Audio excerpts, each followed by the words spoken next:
Bismillahirrahmanirrahim. Assalamualaikum warahmatullahi wabarakatuh. Perkenalkan, nama saya Nurul Reski Ramadhani, nomor induk mahasiswa 200222152, kelas reguler 4, program studi administrasi publik. Baik, adapun pembahasan kali ini yaitu mengenai tugas final birokrasi Indonesia. Pertama yaitu sebutkan 3 dasar hukum reformasi birokrasi.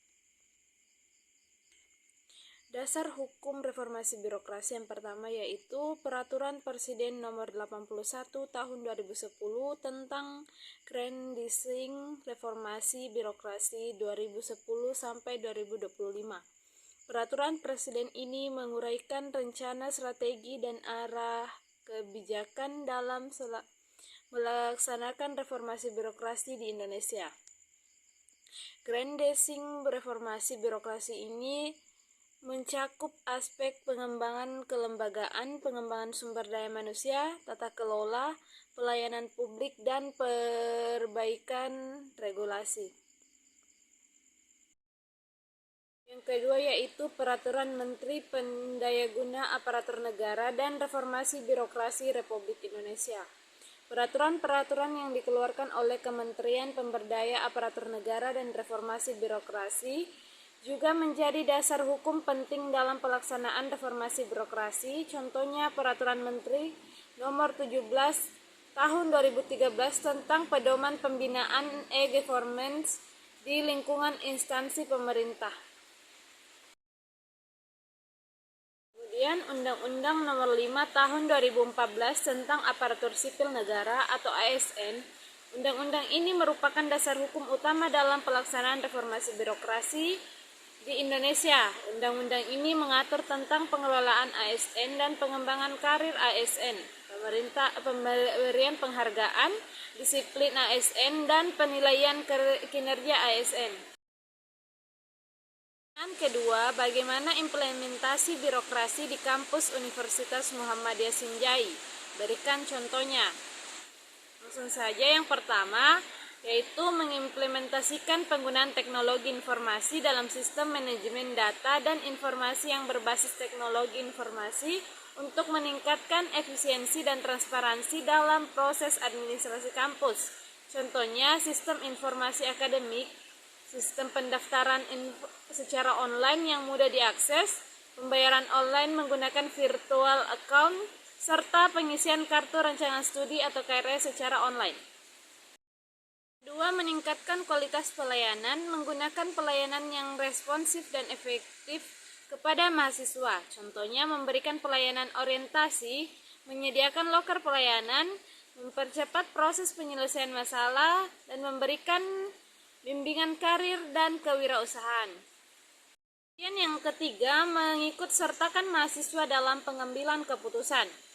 Membuat ruang untuk mahasiswa agar dapat memberikan partisipasi dalam proses pengambilan keputusan kampus. Contohnya yaitu mengikut sertakan mahasiswa dalam rapat ataupun diskusi berkaitan dengan kebijakan akademik, pengembangan kurikulum, serta kegiatan mahasiswa.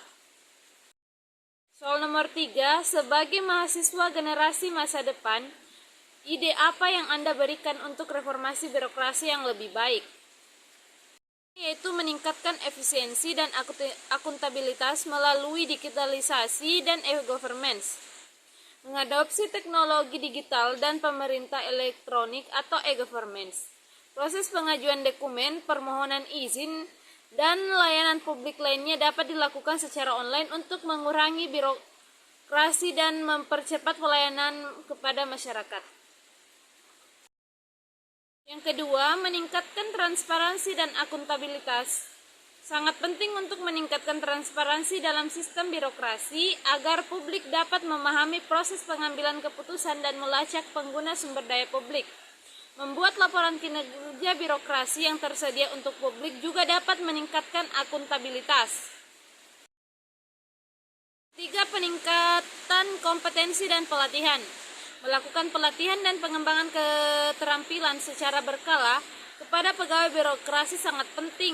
Meningkatkan kompetensi pegawai melalui pelatihan manajemen, kepemimpinan, dan teknis akan membantu mereka dalam melaksanakan tugas dengan lebih baik. Yang keempat, penghargaan berbasis kinerja. Menerapkan sistem penghargaan berbasis kinerja dapat mendorong pegawai birokrasi untuk bekerja lebih efektif dan efisien. Ini dapat mencakup pemberian penghargaan kepada pegawai yang menunjukkan kinerja yang baik, inovasi, dan penghematan biaya. Kemudian yang kelima, promosi budaya inovasi. Mendorong budaya inovasi dalam birokrasi dapat membantu menghasilkan solusi yang lebih efektif dan efisien, memberikan ruang bagi pegawai birokrasi untuk mengusul ide-ide baru, mendorong kreativitas, dan menciptakan lingkungan yang mendukung inovasi adalah langkah penting dalam reformasi birokrasi. Baik, sekian yang dapat saya sampaikan. Lebih dan kurangnya mohon dimaafkan. Billahi fisabilil haq fastabiqul khairat. Assalamualaikum warahmatullahi wabarakatuh.